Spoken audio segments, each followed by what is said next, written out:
max cushion gang. Bang. Endorphin Elite 2 in the house for testing. You know what else is in the house for testing? See, it's been a while. I haven't been in Mint Hill, so I wasn't able to land the plane on that one. Usually I do a smooth segue from whatever joke I have about the shoe into a pitch on the Supwell app. Today I wasn't able to do that, so I'm just going to go straight into the pitch on the Supwell app. What is the Supwell app? I was thinking about this last night. As I was watching the Lions and Commanders game. Shout out to Jaden Daniels putting in work. But I was thinking, Supwell app really is the internet's best run club. Also, likely the internet's biggest run club. Do you know Supwell app has nearly 2,000 members?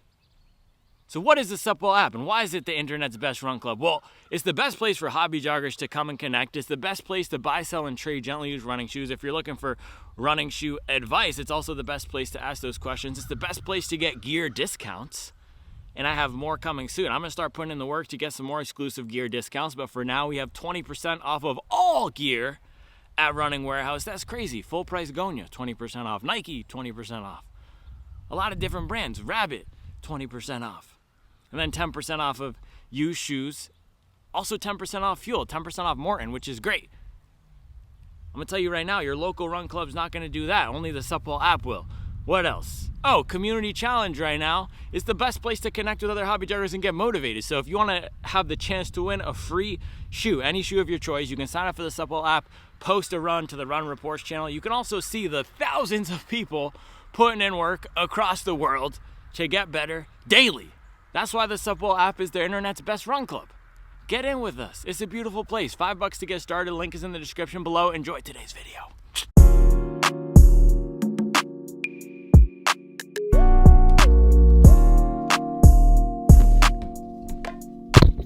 Morning, hobby joggers. It is Sunday, 5:38. Shout out Nate Silver. January 19th, we're going to get our long run in this morning.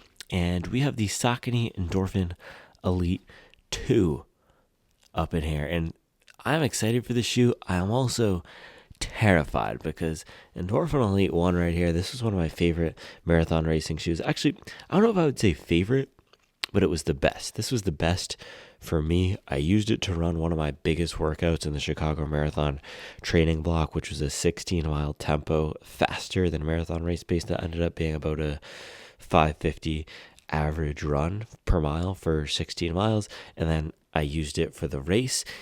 It gives me so much confidence. It feels planted, controlled, and it's right in that zone of slight firmness that helps me run fast. And the reason I'm terrified about the Endorphin Elite 2 is because I've heard they've softened this thing up a ton, which has not been my preference recently for running fast. Now, Endorphin Elite 2 comes after Endorphin Elite 1, which builds on the success of the Endorphin Pro. Now, the first Endorphin Pro I tried was this one right here. So I have a connection to these Saucony racing shoes. I raced my first marathon in the Endorphin Pro 3 right here. This was Charlotte 2022. And then I raced my latest marathon PR, my first major, in the Endorphin Elite. So a lot of hobby joggers are similar too. A lot of us use Saucony for our first race shoes and have experience with the brand, so we'll just see. We'll just have to see what the changes here are, but a lot of these brands are moving toward softer platforms. All right. Now, it's funny on the outside of the box here, they say Saucony. They spell out sock, A, and knee, because that's how you pronounce it. I think a lot of people in the past had called them Saucony and Saucony, so this is one way to make sure nobody says your name incorrectly. But let's open this thing up. Bada boom, bada bang. Endorphin Elite 2. Man, this thing is chunky. And right away, oh my goodness, yes. This is without a doubt. This is without a doubt softer than the last version. It feels even softer than the, I don't know about softer, but just as soft as the Adios Pro 4. This is the new thing that I've been doing, the hot dog bun squish test. Look at that. Oh gosh, I'm even more scared now because that's the same exact thing that happened to the Adidas Adios Pro 4 here. And it just felt so mushy to me on the back. The thing is, what's nice about the Saucony, at least from the looks of it, it doesn't have as deep of a cutout or a cave in the back here. It still does have this cutout, but not as deep. So hopefully we won't be getting that feeling where the foam is compressing all the way to the bottom. Let's see. Looks though, I don't know. I don't know if I'm a huge fan of the looks of it. Let's take this out. It is lightweight, nice aggressive rocker, decent rubber coverage.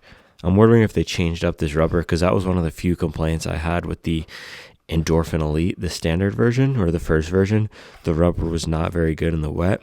I'm not sure if they've changed it here, but man, this is just a very soft foam.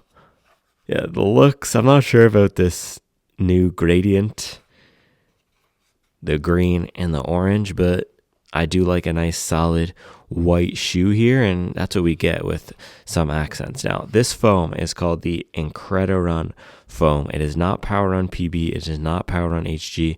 It's a new compound. Now, so this is the thing, and how it feels slightly different than the Adios Pro 4.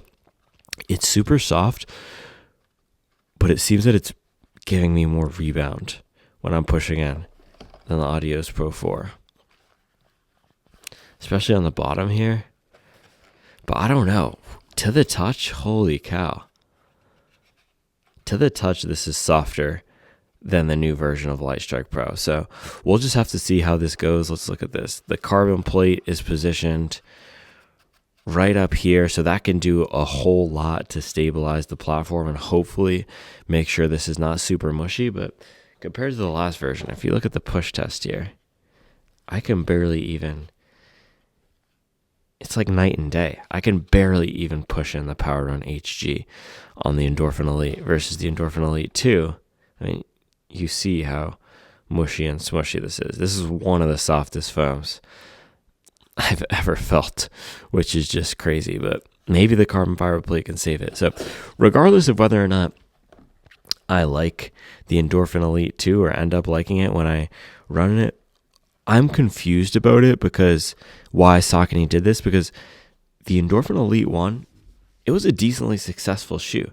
Now, it wasn't, to my hobby jogger just looking around at races, wasn't as wildly popular as the Endorphin Pro 3, but at the Chicago Marathon at my pace range, there were a decent number of these. Again, not like the Endorphin Pro and not like the Alpha Fly, but I did see a lot of people around town in the Endorphin Elite. So it's not like it was a huge failure and they needed to shift to the other side. It seems that they just wanted to do something different.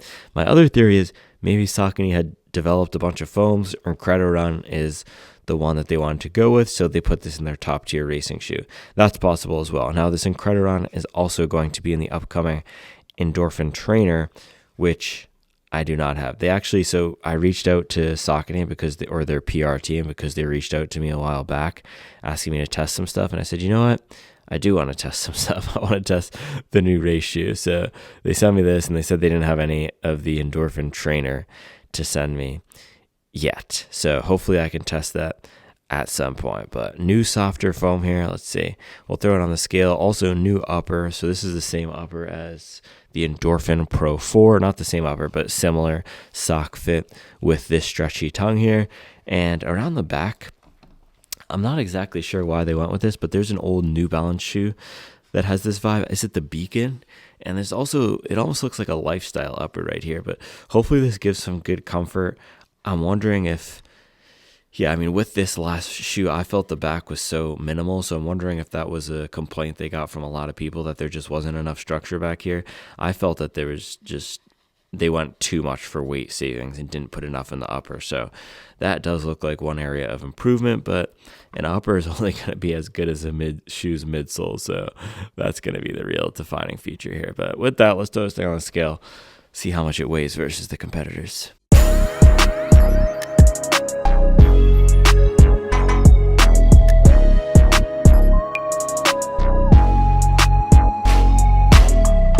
So one thing that's cool is that this Incredi-Run foam and the new Endorphin Elite 2 is not a PIBA. They're moving away from PIBA. It is a TPEE, similar to the Adidas Adios Pro 4. Now, the Endorphin Elite 1 with this Power Run HG firmware PIBA was one of the fastest shoes out there. Very lightweight, coming in at 219 grams. Now, not the lightest in the market.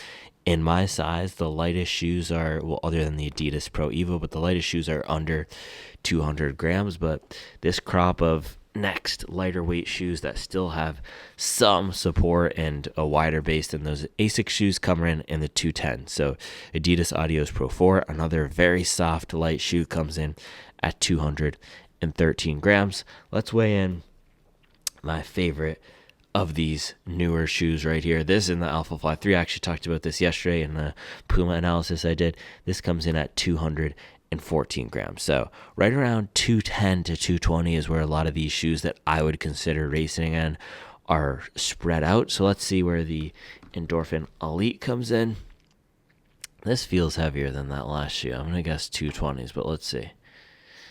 Yeah, there we go. Exactly 220 in the Endorphin Elite 2. So competitive with the rest of the category here. Slightly heavier than the last shoe. We can call it a tie, really. Just about the same weight as the last shoe. It's 219 versus 220. But you do have the new foam here. I'll also do a stack check because I'm guessing they pushed up the stack height in the back and did some of that creative trickeration to get more foam here. It also does look like there's more foam up in the forefoot. If I just threw the caliper on, maybe there is, maybe there isn't, but either way, lots of foam down here, which makes me hopeful that even if it's compressing a lot, maybe they've done some of that Hoka Cielo trickeration where you have more foam in the midsole. One other shoe I wanted to put on the scale here is the On Cloud Boom Strike. This guy comes in at 224 grams. So Endorphin Elite is competitive with some of my favorite shoes out there. 1 gram or same exact weight. These are probably my 3 favorites, by the way. Endorphin Elite 1, On Cloud Boom Strike, and Puma Deviate Nitro 3. These are the ones that I would race in. In my top 5, I also put in the Hoka Cielo X1. I wouldn't race in that because of the weight, and then the Nike Alpha Fly 3. I wouldn't race that because of the distracting pod popping feeling. And it always makes me feel like I need to dig harder than I want to. But of these 3, Endorphin Elite is the firmest. Puma Deviate Nitro Elite 3. This is perfect. This is right in the middle. It's a Goldilocks zone shoe. Reminded me a lot of the Endorphin Pro 3. It's one of those shoes that I can just recommend to anybody, and they'll love it. And then On Cloud Boom Strike, expensive and also very soft. So I did like the Cloud Boom Strike, and I felt that it was one of the fastest shoes out there. Difference between this and the Adidas shoe with the softness is, well, one, look at this. Because of the lower plate position and the heel back here, or I don't even know if it's lower, but just the plate position in general, because of what they've done with this insole, it's a thicker insole that's also the layer of top foam. It's not as soft, right? Look at this. The plate is stabilizing this way more, so I can't squish this in all the way, versus the Endorphin Elite 2 and the Adios Pro 4. Boom. And this is, man, I'm telling you, this doesn't even feel like there's a plate in there. This is one of the softest shoes I felt, so I have no idea. Let's see if I can feel the plate. Okay, yes, I can. So the plate in the back is up here at this ridge where it's bumping out. So depending how it feels on the inside, the insole is glued down here. It does feel like a decently soft insole, but depending on how this back is set up, maybe we'll be feeling the plate when we land, maybe we won't, but I don't think we'll be getting ground feel because there's just so much foam underneath this plate in the back. So I am hopeful that this will carry on the legacy of the Endorphin Elite, which was a very fast shoe. It looks that it will with the rocker. We'll just have to see how much compression and pop we're getting from the new supercritical TPE. I want to do a stack check measurement, but before we do that, quick QA check. So left shoe in my size 10.5. This guy comes in at 219 grams. Look at that. That's pretty good. 219 versus 220. So same exact weight as the last generation.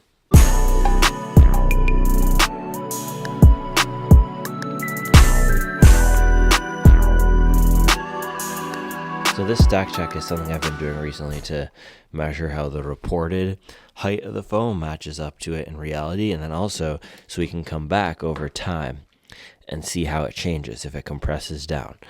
So I'm going to take a measurement here. It does look high in the back. It looks like it's over 40 in my size. We will have to see though. Nope, it's right up there, right up at 39. I'll take another measurement just to be safe.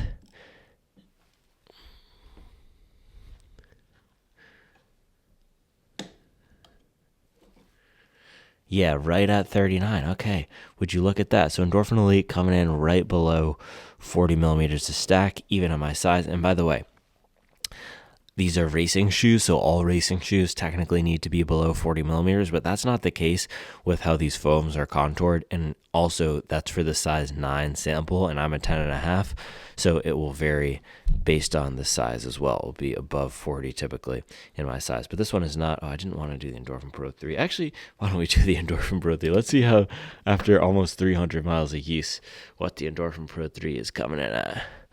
Not going to be 39, I'll tell you that. It looks a lot lower to the ground. Yeah, look at that, 36. So after some miles of use and maybe even just, it was a more streamlined shoe, Endorphin Pro 3 comes in at 36 millimeters of foam on the back. That's better than the Endorphin Speed 3. That was weighing in at, or measuring in at 33 after some miles of use. But that did come in at 36 from the factory. So maybe same compression. Maybe that power on PB just compressed 3 millimeters. But Endorphin Elite, this one lower to the ground, 37 millimeters. So it's possible that the additional foam in the Endorphin Elite 2 is from how they've designed the shoe, or maybe this one is 2 millimeters lower. Yeah, 37 from use, but these firmer foams tend to stand up to use and don't compress that much. So I'm going to guess that's from the factory. Also, this only has 40 millimeters of stack. Now, even though this is a very soft foam, Saucony claims it is the most resilient foam ever developed. So this is going to be a great way to test that. 0 miles here. It's coming in at 39 millimeters in the back. After this run, where will it measure in? After 50 miles, where will it measure in?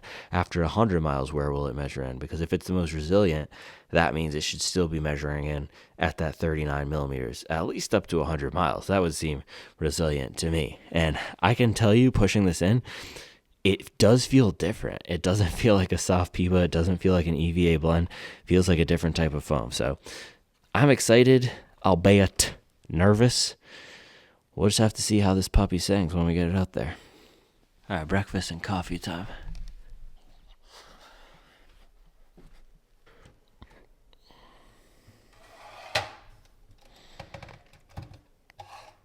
I was just away all week in New York, so I was having, a bunch of stuff just fell on me, but yeah, this is my cold brew, my blue bottle cold brew maker. Yeah, I was having terrible coffee this week in my hotel room. This is not terrible coffee. This was actually part of my holiday gift from my company. That's why I was in New York. We did a belated holiday party. You can see, bang, the bow up top. This is from Devoción, which is a coffee shop based in Brooklyn. This is a blend from Colombia, 100% Colombiano. And so it doesn't tell us what types of varietals are in here, but it was solid. This is a good way to get kick-started this morning. So I'm going to make some of this thing.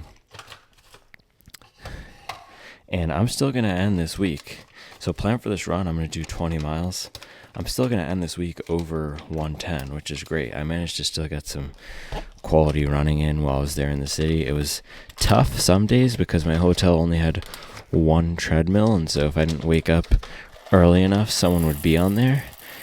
But got, I think, 30 something miles on the treadmill over 2 or 3 days, and then I ended up going outside on the last day to run with Jared from the channel here. But I'm ready to get a longer run back in outside. And yeah, plan for the run. I would love to get some marathon pace in this morning. I just haven't been feeling it. Winter it's just such a slog to get going. So we'll see. I would love to test these with some speed though. Not really feeling it at the moment, but hopefully this coffee will change that.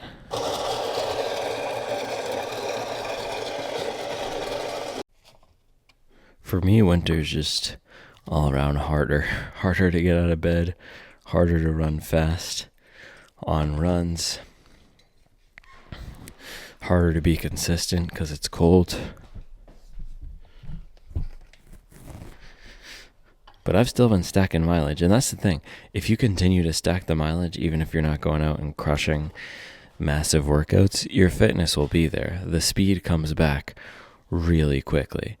However, if on the other side you typically run 50 miles per week, and in the winter you bring that down to 15 for 4 months, then we're going to have some problems. So I've kept the base up. I have done one solid workout each week. Last week I did not this past week, but the one before, I did a hill sprint workout with some faster running. And this week I actually did 2 longer runs. So on Monday I did a 17-mile run at a 6:50 pace, that's a really good run right there. And then Friday in New York I did another 2-hour run that was 16 miles at around 8-minute or 7:50 pace. So stopping a lot and taking pictures, and so it wasn't a huge fitness building workout, but I've gotten the distance back. I'm back up at 110 miles per week. It was hard for me to hit 100 for a few weeks there because of holidays and everything, but back up at 110, that's been feeling good. So it's now time to incorporate some sort of intensity. So I would love to, with these Endorphin Elite, do maybe a repeat workout with 2 miles. One thing I was thinking about was doing 2-mile repeats at marathon pace, so 30-minute warm up and then 2-mile repeat. I haven't done any huge tempos recently. That's my preferred style, is just bang 10 miles straight at marathon pace, but I think that's advanced for where I am right now in my fitness. So why don't we say we'll do 2 miles at marathon pace 4 times through. That'll be the goal. Maybe 3 to 4 times through. And if I'm just torched after 3, we can cut it. But that's a good workout. It's probably my favorite marathon pace workout for long runs because you get nice long recoveries. I can even do mile long recoveries today. Nice long recoveries, get that intensity in. You can hit each of these reps hard, but still recover by the time it's time to go for the next one. All right, let's lock that in. And the good thing is, because I already have 95 miles on the week, I only have to go 20 this morning instead of 22 or longer. So we'll do 20 miles, alternating 2 miles at marathon pace, 1 mile relaxed. Sounds great. Thanks for the help.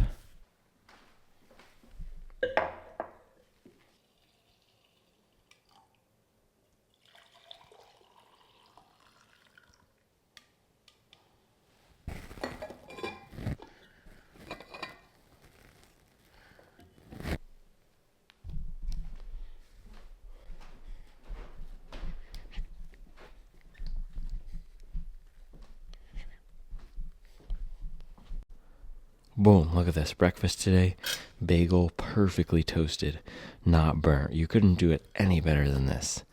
We're on a roll. 2025 doing absolute numbers at the bagel factory.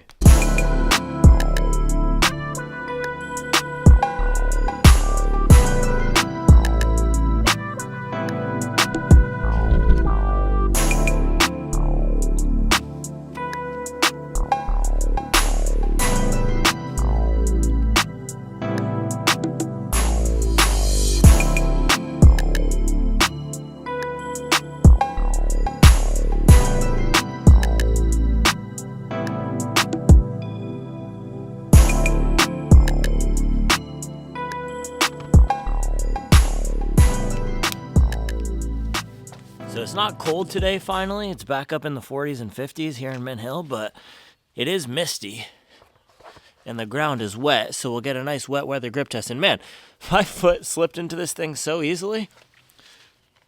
Wow, at least on the front half, and then it's a struggle to get in the back half. Oh gosh. Dude, so one thing about the Endorphin Elite V1 was that the rocker was so aggressive that it just put your foot in this extremely aggressive setup. Same exact thing here. Holy cow.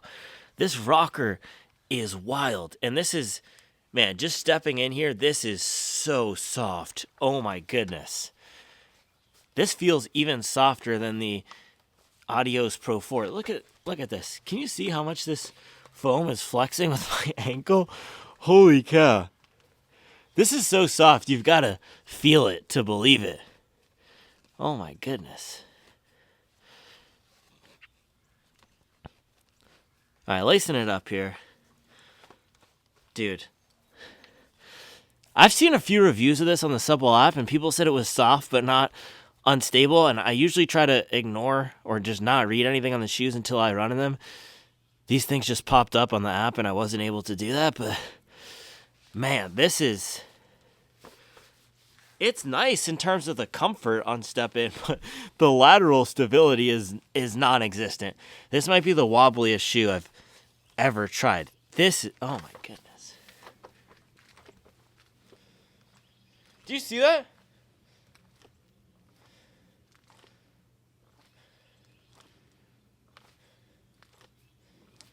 Wow, it is compressing down super low, but it does feel like it's quickly pushing me back up. Now, up in the front here, look at this. So there's the rocker, and then there's the toe spring, and my toes are angled so aggressively up. It almost feels like the top of my foot is getting fatigue already, just from my toes being in this weird position. Holy cow. And yeah, looks of this thing, I'm not the biggest fan of the looks, especially this thing in behind, but the colorway is nice. The colorway itself is fine. And now that I have the on foot, top of the foot angle, it's okay. But man, the foam experience is just wild on step in here. Softer than the Neo Zen for sure. And it definitely has a race fit up in the front.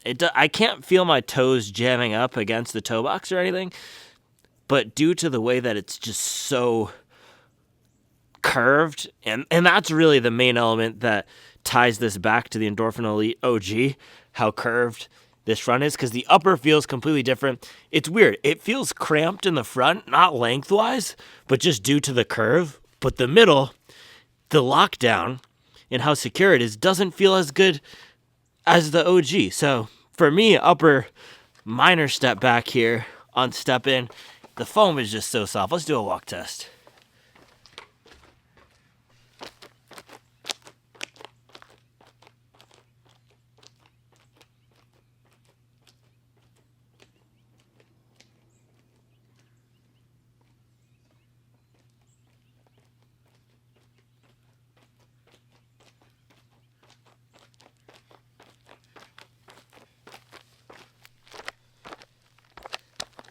Well, one thing is for certain. I don't know if I'm going to like these, but we're going to have a completely unique experience because this feels like nothing else I've ever felt before. It's almost like my foot is suspended in air, and these soft air buckets, people talk about cloud-like, right? With the On shoes, they want to be known as On clouds. People will describe soft foams as cloud feeling. This is a cloud feeling foam. It's almost like running on top of diet grape jelly, like a light jelly that compresses.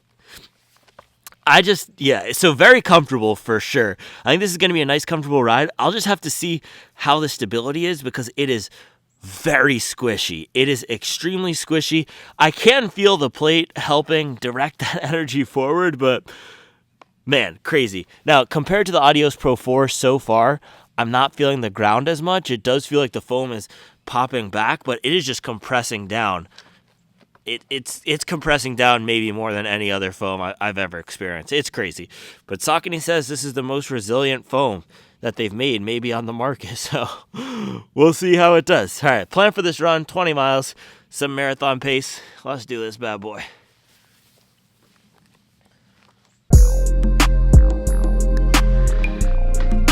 It's actually pretty nice today. It's about 40 something degrees, maybe even 50 something degrees. Let's get the show started here.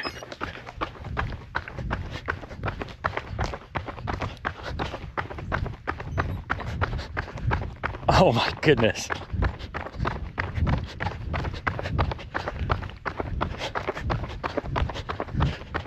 Holy cow. All right, this is soft, but I'm definitely not getting the same bottom out in the heel as I did in the Adios Pro 4. Man, early overreaction. This has the same crazy rocker as the OG, and this might be the bounciest foam I've ever tried. This thing is insanely bouncy.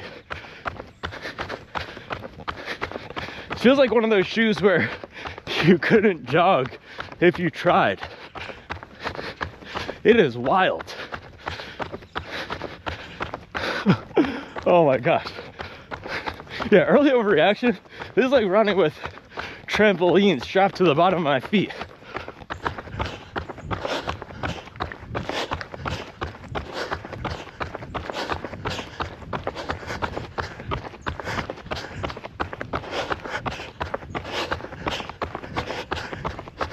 Yeah, this feels like how you do a soft race shoe, because it's compressing, but it feels like this foam is snapping back so quickly.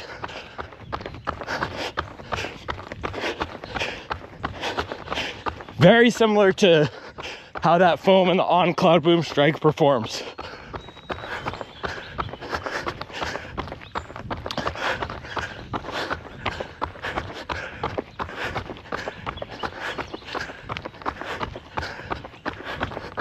Where there's that squish in the top layer, but then that rapid rebound.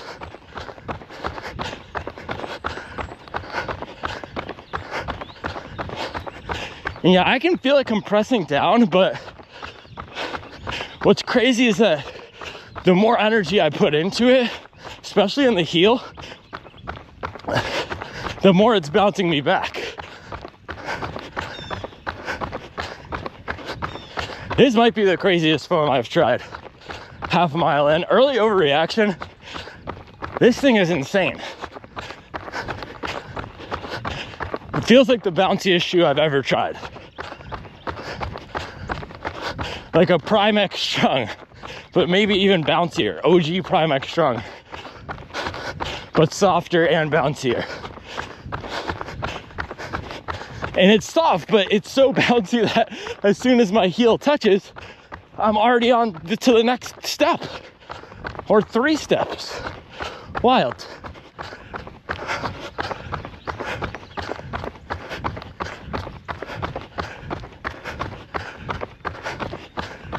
My hands are cold. I'm gonna go grab my glove.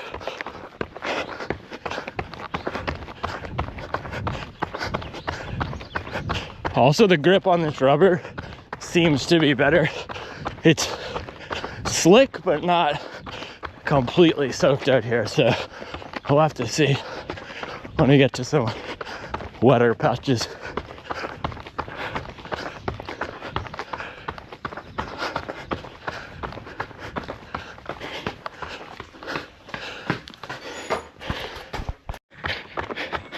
All right, we got the gloves on. Yeah, I was skeptical of the softening, but a few minutes in here, and this is a really nice experience. Incredi-Run, honestly, I thought Incredi-Run was a terrible name, but that's what this foam feels like. It feels incredible to run in.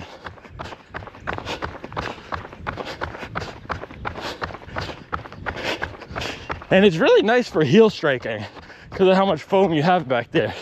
Almost feels better for heel striking.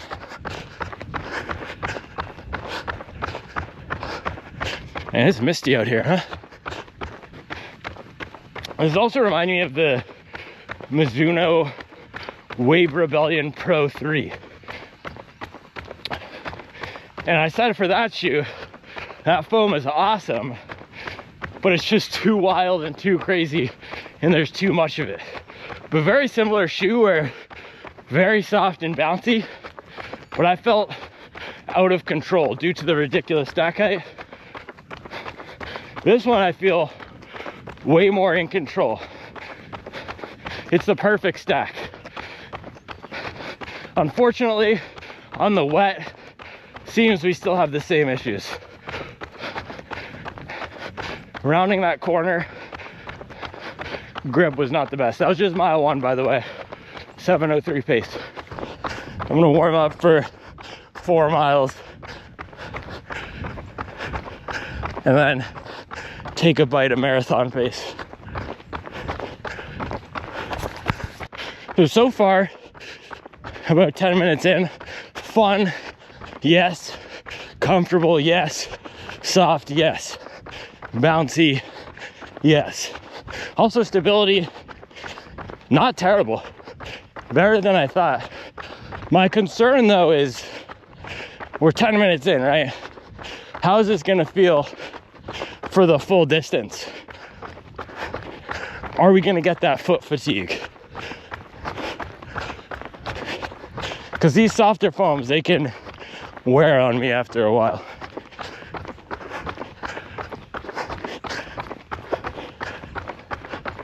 That was one of the reasons I didn't choose the Cloud Boom Strike for my marathon.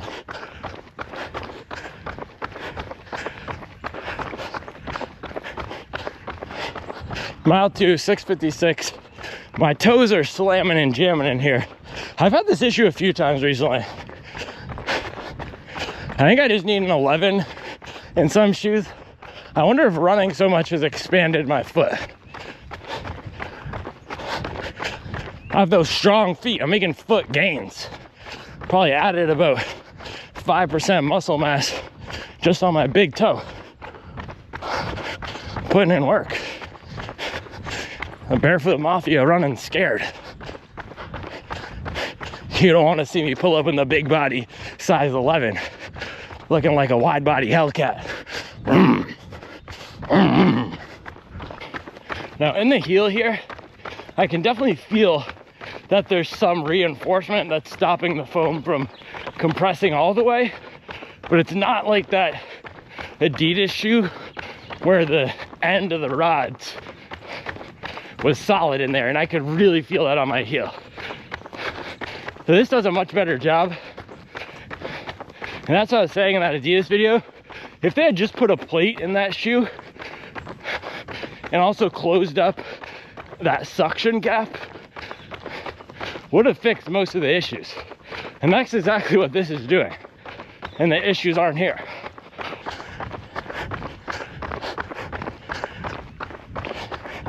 But of course, we're only 2.5 miles in.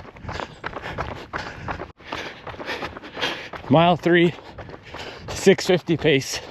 This is reminding me a lot of my first experiences in the Endorphin Pro 3, which is my first Carbon County shoe. Now this is softer, bouncier as well. The market's moved on. But in terms of delivering a comfortable, explosive ride, this is pulling on that legacy for sure.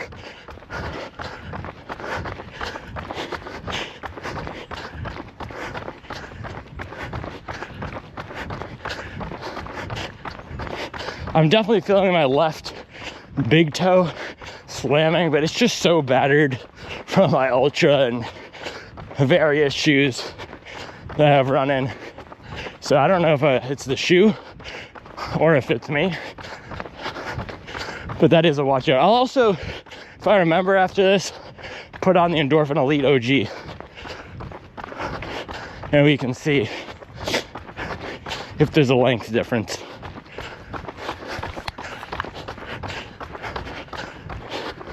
I'm gonna do the first set of marathon pace at mile 4. So I'm gonna take my first gel right now, more caffeinated. Days like this are the worst for my glasses. I can't see anything. They're so misty.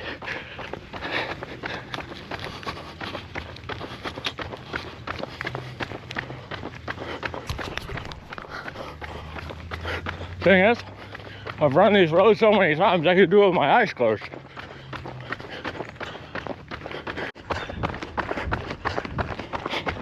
All right, starting the first year up here. How's mile 4? Warm up into it.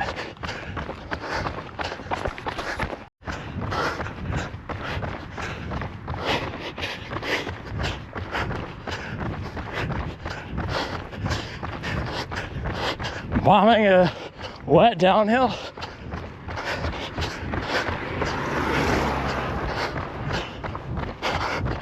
Honestly, this rubber is okay. It's okay. All right, first mile, 5:57. Dang, I'm starting to feel the plate under my forefoot. We'll see how this evolves, but this is the downside of these soft shoes. I'm 6'2", 160, running at a 5:30 something pace right now. I can feel it under my forefoot just compressing all the way. There's just limits. There's physical limits to these soft platforms. All right, that was the first set. Went 5:57, 5:44. This is the reverse of the Adios Pro 4. Heel striking, it feels amazing. That's where this feels best. But as soon as I'm getting up on it, 2 miles of sub 240 marathon pace, I don't want to slap it with the tag, but feels like it's bottoming out in the forefoot. As soon as I'm getting up on the top and putting down power, the soft foam just does not stand up. And that was the thing with the Cloud Boom Strike. It's dual density. So the bottom layer, that's firmer, and the top insole is softer. But with this, the entire shoe is super soft. So the performance is there still, but I can feel it compressing all the way to the ground in the front. I wish I could get a slow motion shot of this. But yeah, that was the first set. We have 3 more. So I'm gonna do mile-long recoveries between reps here, and then hit another 2-mile set. Man, I feel like a gosh dang bull in a china shop in these things. Just ramming through, smashing the plates. This is not Bigger Runner certified. And I love this shoe, and I love the feel of it. It's so close.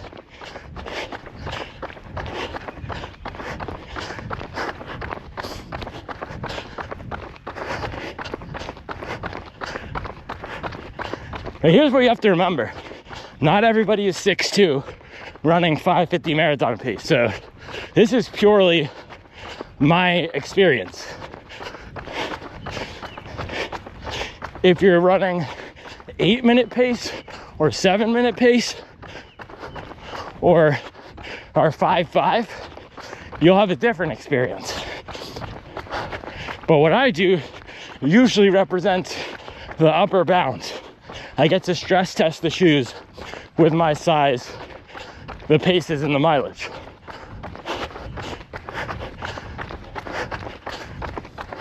These brands need to call me before releasing these shoes, and then we can come out with the Big Boss edition.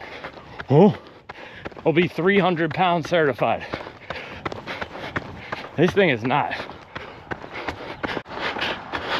This thing is tiny team tested, small squad stamped.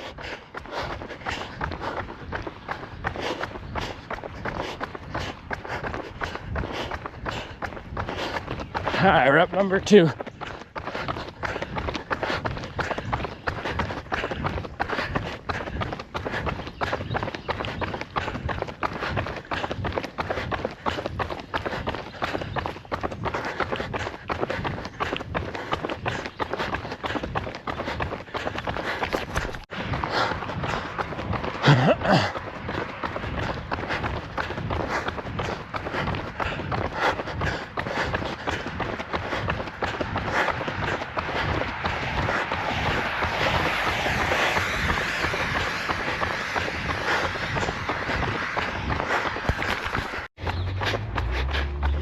Man, I feel aerobically amazing. These 540, 550 paces are not bad at all. because my leg strength isn't there. All right, that was the second set. 5:59, 5:54. This is super soft, man. This is the reverse of the Adios Pro 4. With the Adios Pro 4, when I was going slower than 610, it was compressing too much in the heel. With this, heel striking is actually nice. It's when I get up on the front and dip below 610, that's when I start having some trouble. And especially when I'm really trying to dig, getting below 550 or cruising downhill, that's when I run into trouble. So yeah, we're 9 miles in here. I think I have my verdict in on this one already. Really fun, bouncy, and comfortable, but too soft for me.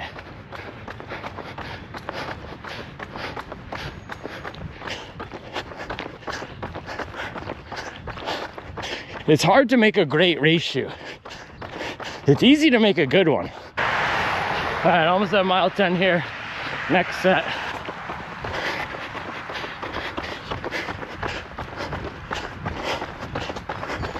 Here we go.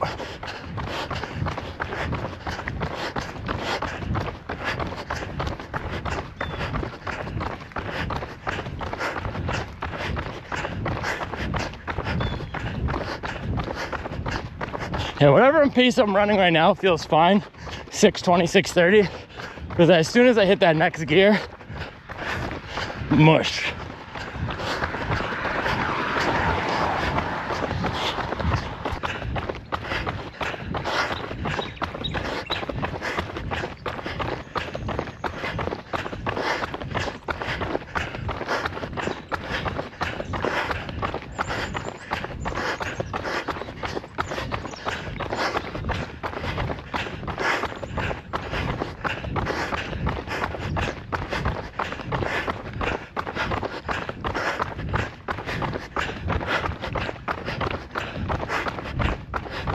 Bro, I am flying in this thing.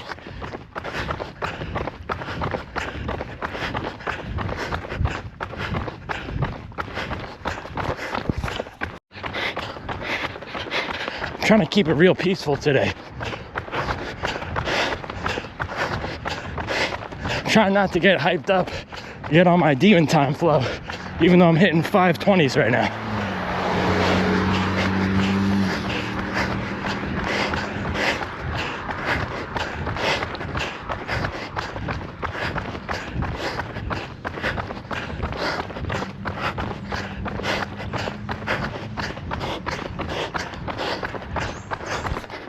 I went 543, 541. That felt good. My fitness is back, maybe even better. That was the best rep with these shoes too. Although I still feel when I'm digging, just not getting the return that I would expect. But these are fast. These are 100% fast. And I'm trying to figure out if the softness is slowing me down at all, or if it's just a feel thing. And that's a hard thing to figure out. Because it's also possible that mentally I'm just thinking about it more and using more energy to think about the shoe versus running fast. So I'm not sure. But that was a good rep. 1 mile of recovery here. We're at mile 12, and then mile 13 and 15, we'll hit the last set, and then cool down to mile 20.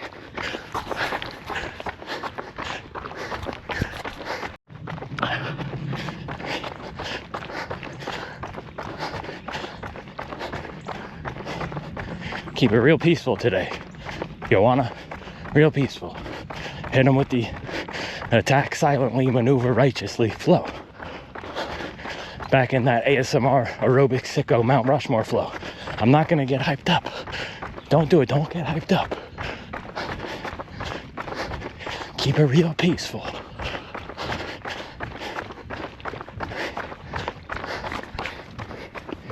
Keep it real peaceful today. We're not gonna scare the Europeans. 0.1 miles left on the recovery. And then I'm gonna bang this last set.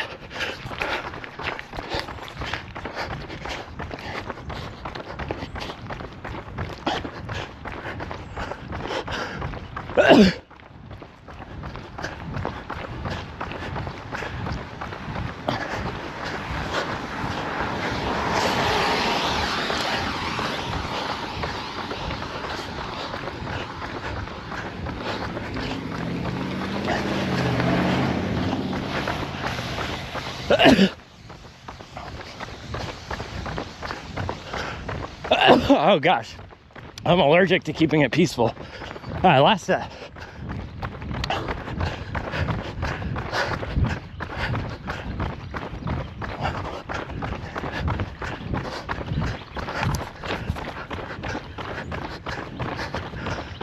Oh goodness. I think that was my sneezing PR. I just hit 7 in a row. That was crazy. 7 sneezes at a 5:50 pace. Bang.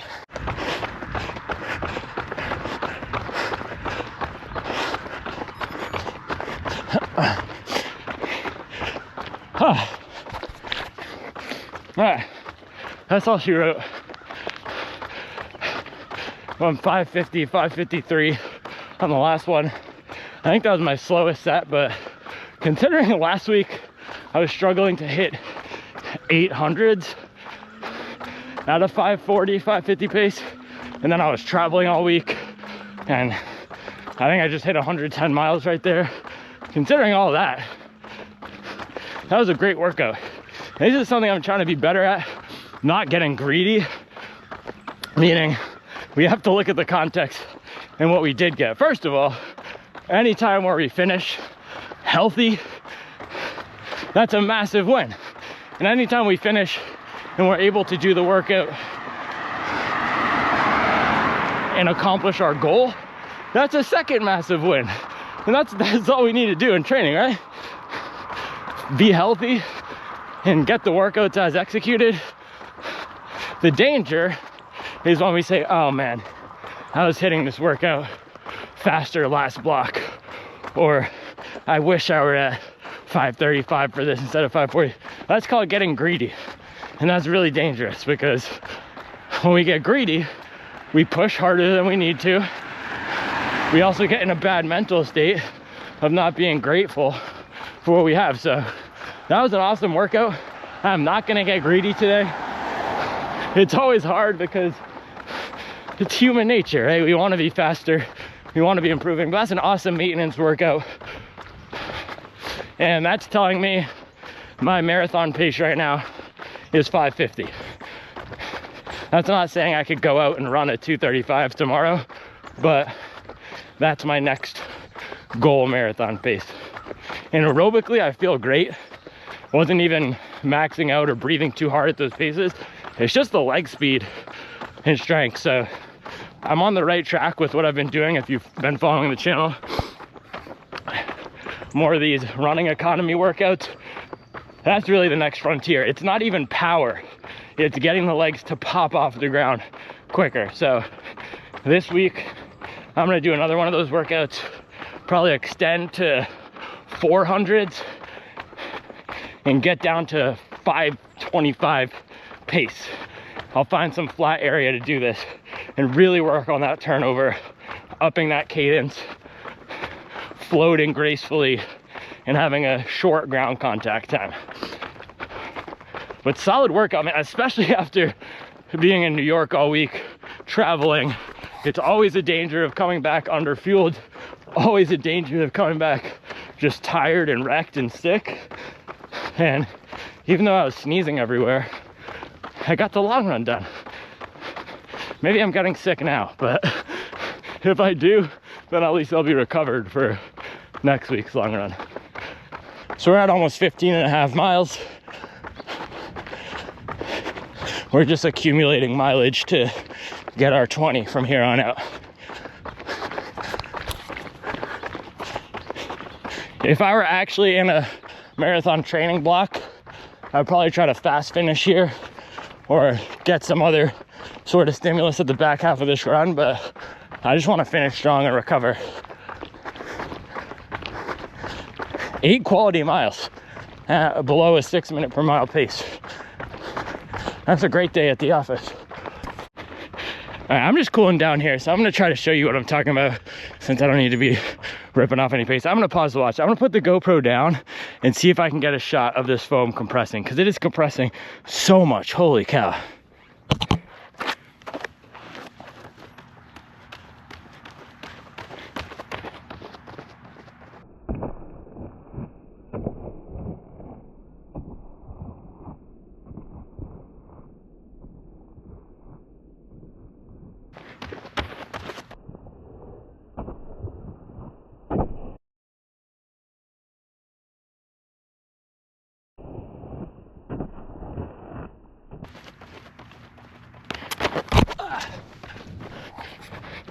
We'll see how that was. The respect rants are getting too scary for me. This channel is not what I thought it was. You're not a calm, chill, peaceful dude. The aggression is too much for me. I do not like it. I do not know this guy is talking about hard work. That is scary to me. I do not put in the work a day in my life. The government give me money to sit here and type comments on YouTube. I do not have a job. Why are you talking about putting in the work? That is scary to me. That's scary. Stop talking about putting the work. What is this guy talking about high mileage? That is scary to me. In my country, only low kilometer, 5 to 10 kilometer per week. And then we sit at the troll farm, drink AG1 for recovery. Lots of AG1 and keto diet at the troll farm in my country. What does this guy talk about? High mileage, putting in the work. No, that is intimidating. This guy is not funny to me. What even is that voice? This guy does not know how to pronounce Yaku Inabrius' name.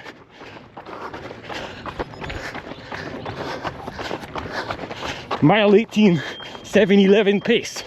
We are always open in America, like 7-Eleven.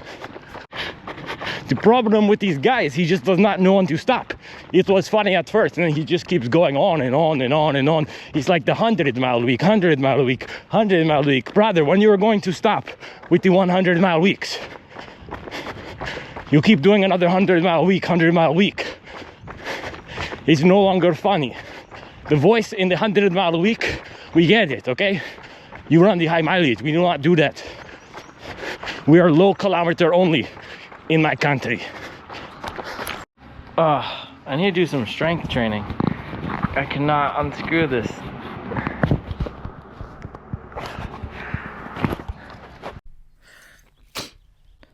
Bang! Bang! Bang! Dude, you know what I was surprised at? So that was a 20-mile long run. Wow, 6:38 average pace. That's my fastest long run in a while. 2 hours, 12 minutes, and 56 seconds. You know what I was surprised at, though? So last night... Oh, sorry, I should preface this with a European trigger warning. I'm about to talk about American sports. Last night, I watched the second game on Fox. I actually got to watch both games, which was nice. I watched the first game, the Texans-Chiefs. I got to watch a little bit of it with Mace, and then I paused it. And that's the great thing about YouTube TV or whatever service you use now. You can just pause and then fast forward through the commercials. So I watched the entire Texans-Chiefs game, and that's the thing about great teams, man. The Texans are good. Great teams like the Chiefs, though, who are great, that next step up, they just don't make mistakes. And watching Mahomes and Kelsey methodically, strategically shred down that field, it's a beautiful thing. But second game on Fox, I was amazed at how good Tom Brady was, because people were, as a commentator, people were saying he wasn't that good, but he was right on, and he had some great insights about playing in the playoffs and the mental games that were going on. I have no idea why I was even talking about that. Oh, I think I said, because I said bang. because I said bang, and I was thinking about sports. Wow, we got some serious damage on these things today. Look how muddy it was. That's disgusting. I typically try not to run in brand new shoes in conditions like this, but I wanted to test these guys. Bada boom, bada bang, bada mud.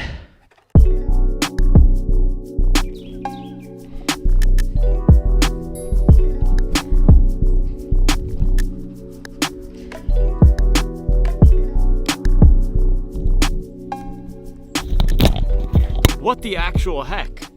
It's starting to rain. Oh no. Oh no. Okay.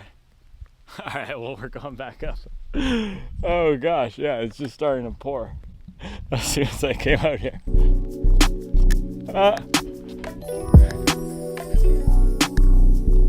So it's now officially pouring. It's funny because yesterday I told Charlie, man, it hasn't been as rainy this winter as in other winters, and I'm going to clean off these shoes while we're up here. And she said, just you wait, just you wait. And she was right. But usually this time of year in the Carolinas, it's raining 3 out of 7 days out of the week. The grip on these was actually solid. It was not bad. Now, my goal with this channel is, of course, for you to laugh at the shenanigans and get motivated to run, but it's also hopefully for people to learn. That's the number one goal, for me to share my experience. And I'm not perfect. I'm not an expert at anything. I mean, look at the hat. I'm a hobby jogger, but I am an expert in my own experience. And the one thing that I would love to share from today, the word of the day is fueling. And if you watch the videos from this past week, so what did I run in last week? I did a 22-mile long run. I'm forgetting right now. Was it the Primex Strung? I think it was the Primex Strung 2. And I showed you that huge bag of fuel that I bought at the Charlotte Running Company. And I said, whenever I go on business trips, fueling gets me. And I end these trips beaten down, worn down, unable to perform well.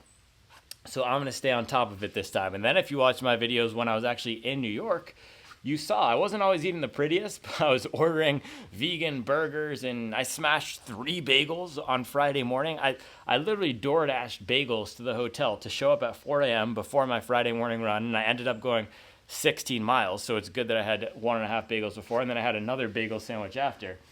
Again, it's not that I'm the picture of health, but staying on top of the fuel, staying on top of the carbohydrates is the only reason I can come back here after being on the road for a week and have a solid performance like this. Because, man, usually after I'm traveling, I am struggling. I've had some of my worst long runs ever after weeks of traveling. And then this turned out to be my best long run in a month or so. And boy, I think these shoes are going to need the Blue Dawn treatment. These are dirty. Look at this. I don't usually get a lot of mud and muck on my shoes, but this got it pretty good today. And it's crazy. I felt that I was really tearing up this foam on the bottom.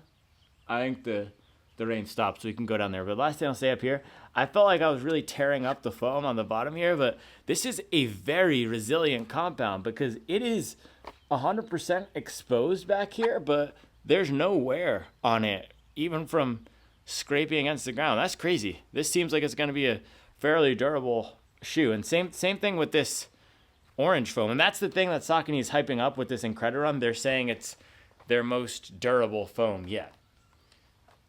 All right. Speaking of fueling, look at this. We have a double chocolate muffin, double chocolate sourdough muffin. So it's cocoa. There's cocoa in the batter. And then there's chocolate chips. One bite. Everybody knows the rules.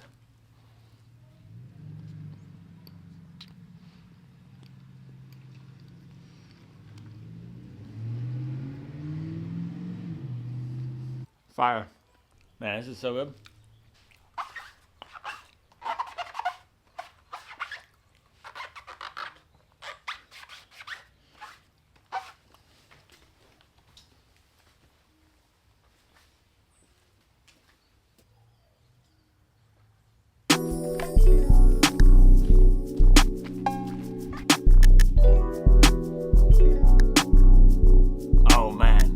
Oh man, I can see this Endorphin Elite. This is doing numbers. I can already tell this is doing numbers.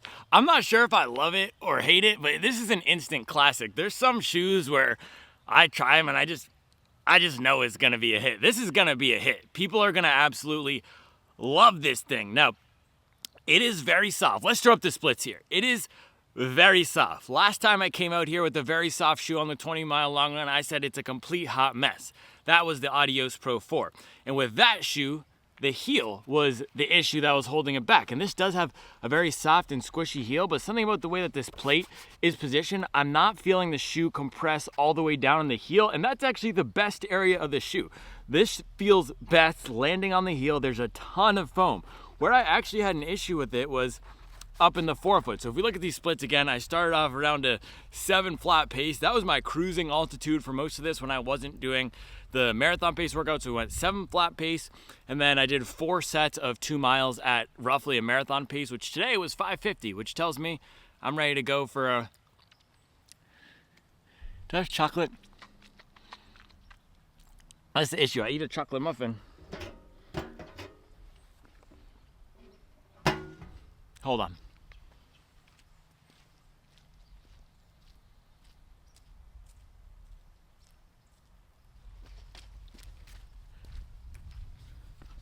I got my element that I'm gonna mix up here, but as I was saying, I'm ready to start training for a sub 235 or maybe even 230. 540s didn't feel that easy to me this morning, but 550s are where it was smooth. Now with the shoe, very comfortable, especially at that 7 flat pace to 8 pace, that warm-up pace, and it's completely reversed against the Adios Pro 4.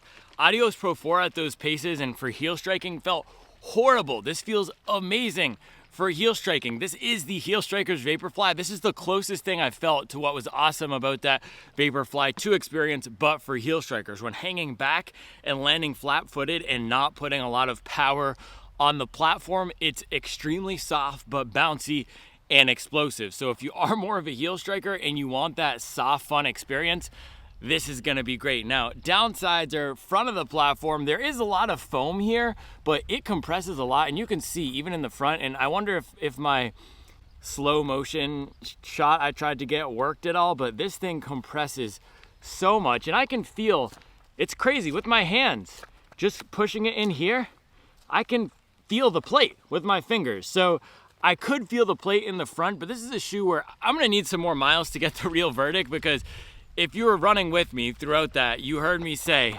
after the second rep. So I think I was going 550s on the second rep. I said, the verdict is in for this. It's just too soft. But then I did the third set and the fourth set, and something, I don't know if it changed or I just adapted to it, but I was able to work with it. Now, it is a shoe where right at that marathon pace for me, 550 to 6 flat is that questionable zone. There's some shoes that max out at a certain pace range for me, and this feels like it's maxing out at 550 to 6 flat. With the Endorphin Elite OG, that did not happen. I got down to 550, 540, 530. I felt that there was another gear in there, and at the Chicago Marathon, I was actually able to hit some 540 splits in that race and feel very controlled. Whenever I'm shifting gears, in this shoe, it takes much more concerted mental energy to get down, to get my legs cranking. It's not as effortless to switch gears. This is more of that floating cruiser shoe. And what I was thinking when I was out there is, man, this is actually what I would take out if I just had a 20-mile long run, maybe with no marathon pace, just at a 7 flat or 730, similar to how a lot of people like using the Hoka Cielo X1. Now, a difference here is this is a very aggressive fit. The upper it's not super tight around the midfoot. It's actually forgiving, but because of how it arches up in the front, and this is an issue that was in the last version of it as well, your feet and your toes are pointed way up. And I'm not sure if I need to get an 11 in this or if that's just how this is set up. I do want to compare it to the Endorphin Elite OG. I'll do this after this, just put my foot in that to see if this is shorter, but it did feel snug to me. And again, I could just, my foot maybe is just expanding because a lot of these race shoes have felt snug, but this does have that performance fit. That's the difference between this and, I had to look because I thought that one was coming straight to me. is the European Union. Pulling up in their Lada Nivas. Pull up in the Citroen. Little two-door hatchback. Hop out with the shank. Never mind, I'm not gonna go there. Hop out with the butter knife. All right. Where was I going with that? Yeah, the fit. The fit for me felt snug, but maybe my foot is just expanding. I don't know, but yesterday I ran in the Puma Mag Max 10.5. That felt fine. I was running the Hoka Mach X2 10.5 all week, Super Blast 10.5 all week, Hoka Bandai 10.5 all week, and it felt fine. Some of these race shoes just fit snugger. This one does fit snug as well for me. I will compare it to the Endorphin OG. Now, grip, I was actually surprised at how this felt out here. I would put that in the good camp. I didn't feel any slippage out here today. The grip was solid, and maybe they've just improved the layout, but yeah, to my touch here, it feels like a grippier compound, and it was about as slick as you could get. So maybe it's not gripping as much as a Puma or Adidas, but it wasn't any noticeable, or there wasn't any noticeable slipping or issues with it, which is great. And then stability in the back, also okay for a soft shoe. Now, where it did get sketch was corners. I had to slow down 100% on some corners, and the downside to the heel. So the great part about how soft the heel is super comfortable, feels like that heel strike or Vaporfly, but on the corners it got sketch. I had to slow down to make sure I wasn't gonna roll an ankle in this thing. If you run shoes like the OG Prime X Strung, you know the feeling, but this is even softer. The benefit is it's not as high as the Prime X Strung. That thing is 48 millimeters in the heel versus this 38, and it does have a decently wide base. It's just with the amount of compression you get and lateral squish, there's physical limits, right? The physics of the platform are such that you're gonna need to slow down so it's not squishing everywhere. So good things, it's light, it's bouncy, it's very comfortable, really nice foam, and I'm actually surprised because I've heard some people say that other reviewers did not like the Endorphin trainer. I think this would be awesome in a training, this foam would be awesome in a training shoe, so I'm really eager to try that and see what the deal is with it and why Saucony or how Saucony messed it up, because it seems like this with the firmer foam on the bottom would be perfect. This in a dual foam would be perfect. Now, I do have my concerns. The verdict is out still on whether or not this is gonna be too soft. At least for me, first run here, it's hard. I'm mixed. I am very mixed on this. Some reps, it felt too soft. And especially on that second rep when I was really trying to actively dig. And then when I was in more relaxed floating mechanics, it felt okay. So it's almost more of a psychographic thing here versus a demographic. What I'm saying, it's more of a mental. If you're for me, when I was trying to dig deep and thinking power and force, I was bottoming it out. When I was running with my powerful stride, I felt that I was bottoming it out, and I can feel this gosh dang plate when I'm pushing it in the front here, right? So when I was running powerfully, it felt that it was not supportive enough in the forefoot. However, when I was floating along more, it felt great. But then I also noticed, hey, when it feels like I'm floating effortlessly, that was more of that 6 to 610 pace versus the 540 to 550. So for me, it seems that it's limited, at least in feel. The performance was there to get down to 540, but I had to press a lot more. I think getting down to 540 in those firmer shoes, even the Asics Metaspeed Edge Parrish or Saucony Endorphin Elite OG, that feels more natural to me. Again, switching gears, having more control over the platform. What you gain in comfort and bounce in a shoe like this, you lose in control and nimbleness, in that ease of sliding between paces. So comfortable, yes. The most controlled, not so much. Think of it like a car, right? The softer tuned a car suspension is. So something like the Mercedes-Benz GLS or a Lincoln Navigator, a big old cushy SUV. Sometimes when you're taking those things around corners, it feels like a boat.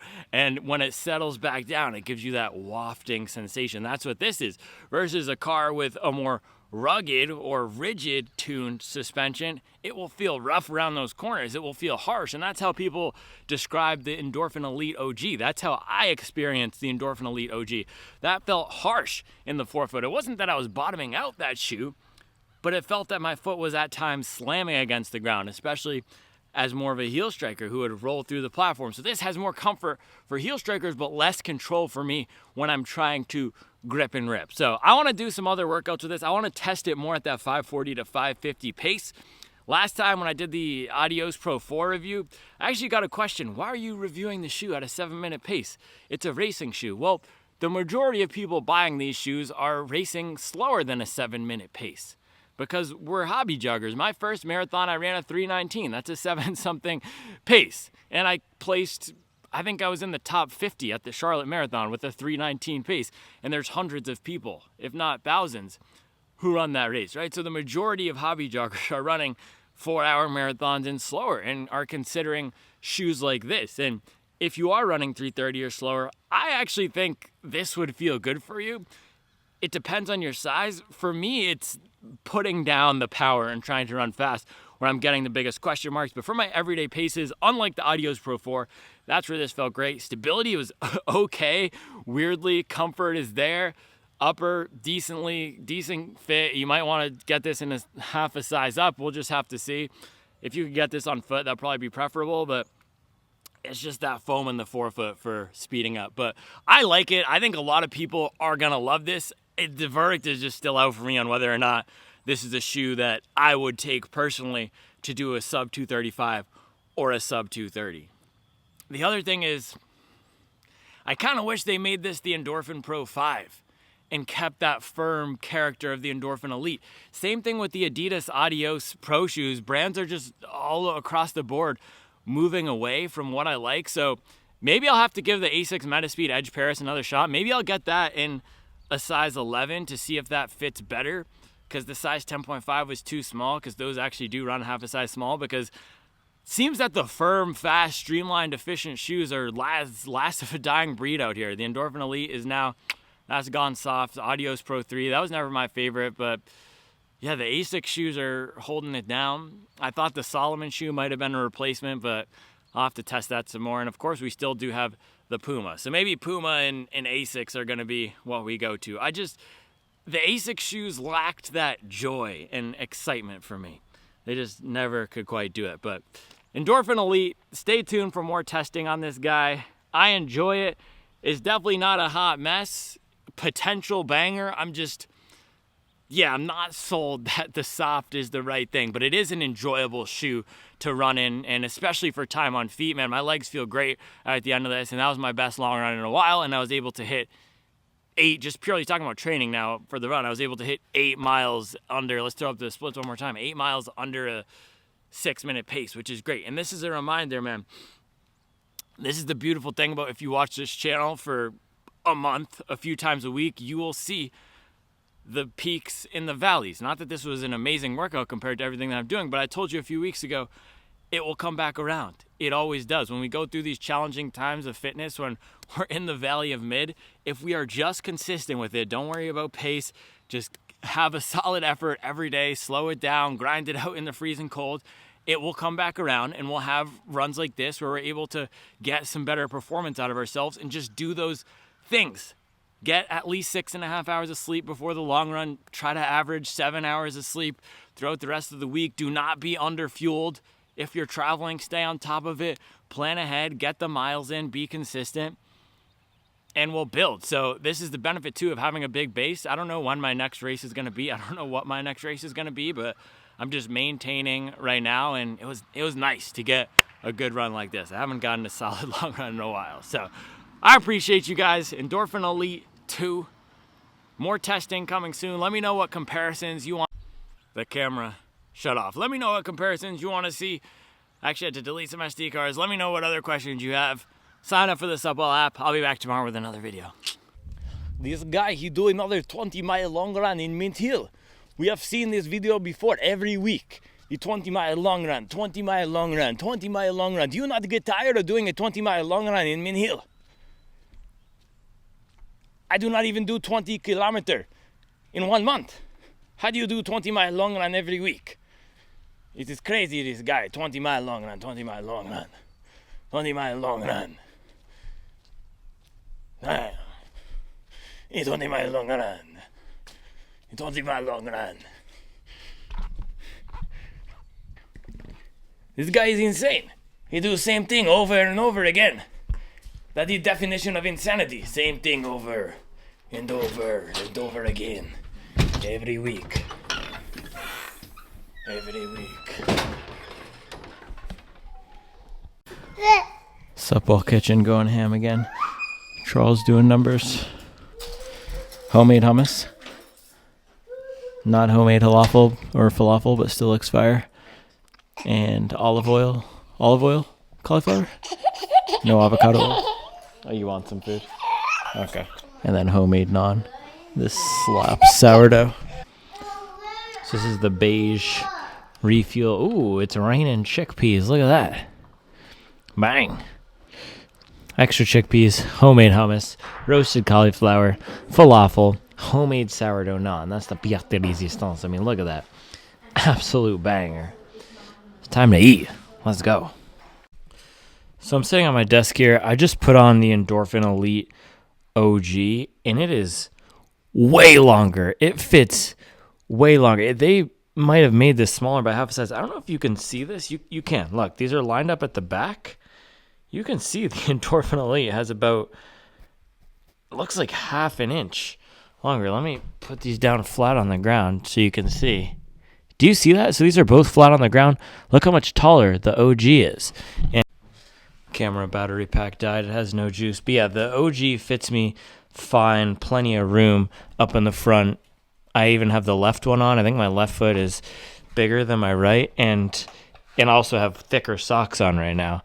And this fits fine. Look at this. You can see my foot in the OG is coming up to right here at the end before this white toe cap. So battery keeps dying. So I'm filming this in 10-second increments. But yeah, let me put my foot in the Endorphin Elite 2 here.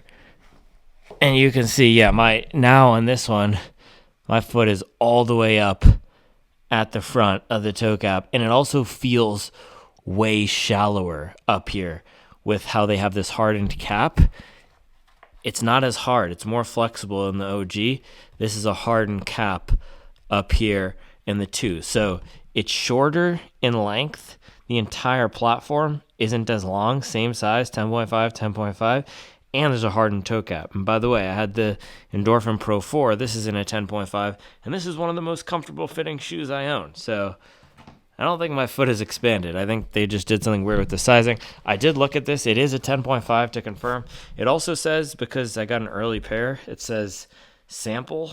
So hopefully they fix these in the production run, because this does not match the sizing of the Endorphin Elite OG and the Endorphin Pro 4. But if they don't, then you'll have to go a half a size up. But we'll see when these start trickling out and people get them on foot on the app how the sizing is. But yeah, shorter than the Endorphin Elite 2 by a lot. It's almost half an inch shorter. Pretty wild.